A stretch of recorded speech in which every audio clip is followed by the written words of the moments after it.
سلام. تفتیش‌های مهاجران تا زمستان در روسیه و شکار سرباز در تاجیکستان یا به اصطلاح شما ابله و موضوعهای اصلی آزادی آنلاین است. با این آن طرف هم می‌رویم از احوال مهاجران و کار و قهرمانیشان هم صحبت می‌کنیم.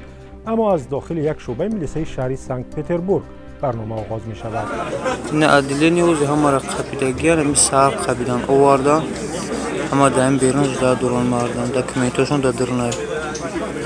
این ویدیو را روز 11 نوامبر گرفتند و مؤلفش گفت ماموران پلیس آمده بچه‌ها را از داخل بسترشان بردند و به حال ممکن است تفتیشات تا رسیدن سال نو ادامه کند.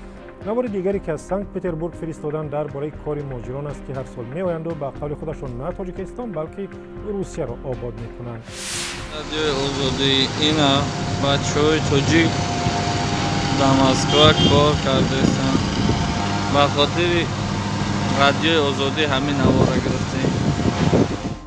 ویدیو دیگری را یک مهاجر مسافر تاجیک فرستاد که با ماشین از سنت پتربورگ و تاجیکستان برمیگردد و او شکایت کرد در راه خونشان را به حال او می‌مکند.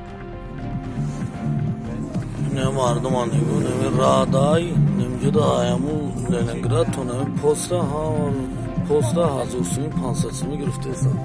اینا گایو نمی هر یا گای خونی نمی مردم خونگیه. مؤلف ویدیو دیگری که حالا می‌بینیم به رادیو آزادی گفت شرایط کارشان خوب است و در وقتی خالی کتاب می‌خوانند از جمله کتاب‌های دینی. بچه‌های ناحیه رشت الحمدلله در وقت‌های بیکاری کتاب می‌خونیم با کار می‌کنیم اینجا. یک ویدیو خوب دیگری که از روسیه و درباره قهرمانی فرزندان مهاجران گرفتیم در آخر برنامه تقدیم می‌شود، ولی حالا درباره دعوت به صف ارتش صحبت می‌کنیم. ایس بیاره سرتج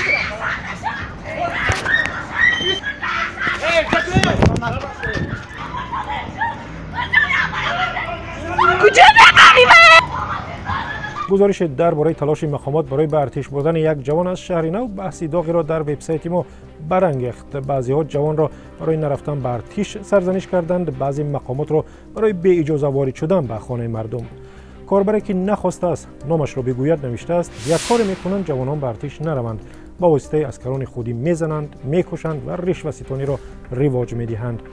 سامانی نوشته است شرمندگی است، مگر با چنین حال میتوان ارتش قوی جمع آورد؟ با چنین سربازان وطن را از دشمن چگونه نجات میدهیم؟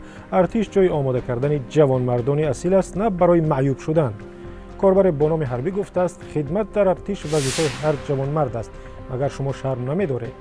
نورعلی خارکشف نوشته است خدمت مادر وطن در این روزهای حساس شرط و حتمی است.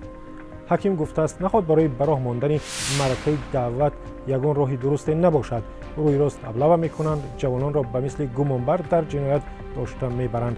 این مگر میتواند حسی وطن دوستی جوانان را بیدار کند؟ و برمیگردیم بعد تماشای ویدیوهای شما.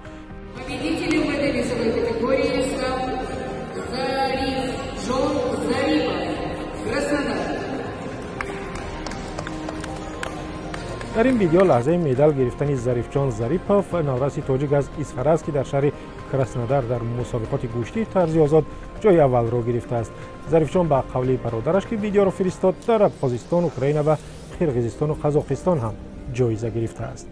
آزادی آنلاین به پایان رسید. شما هم فرستادن ویدیوهای خود را فراموش نکنید با تلفن‌هایی که می‌بینید. تا دیدار در برنامه دیگر.